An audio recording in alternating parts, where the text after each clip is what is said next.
नाव काय? प्रभाकर राजाराम काळपांडे, राहणार गोवर्धन, तालुका रिसोड, जिल्हा. वाशिम.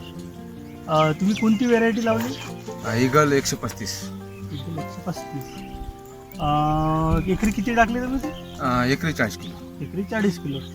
काय वाटलं तुमच्या निदर्शनात? काय आलं आता ही व्हेरायटी लावली उंबीवर वगैरे आली? आतापर्यंत जे मी गहू पेरले हा. त्याच्यापेक्षा सुंदर ही क्वालिटी मला दिसते. हो. आणि दिसते म्हणजे अवेलेबल आहे. हा हा. हा? आणि कंपनी सुद्धा माणसं येऊन गेले आणि त्यांनी सुद्धा पाहिली हम्म. आणि त्यांनी सुद्धा समाधान केलं. गावातली लोकांनी सुद्धा समाधान व्यक्त केलं की बा हा जो वाण आहे हम्म. गव्हाचा, हम्म. तर आपण या पुढच्या वर्षी हम्म. आपण काळपणे मामाच्या वादला जो पाहला हम्म. तो पुढच्या वेळी पेरायला हरकत नाही. हा. एका उंबीत दाणे वगैरे किती वेळा लागले तरी? 60-70.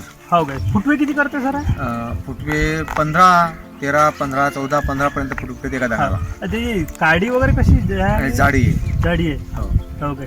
बाकी आता एवढ्या दिवसापासून तुम्ही गहू पेरून राहिले, हो. त्या गव्हांच्या तुलनेत हा गहू कसा वाटला तुम्हाला? त्या गावातून एक नंबरचा 100% व्हरायटी चांगली वाटली.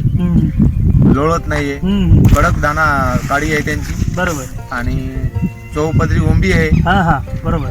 बरोबर आहे. आणि उत्पन्न सुद्धा चांगलं आहे. हो काय. हो. बर.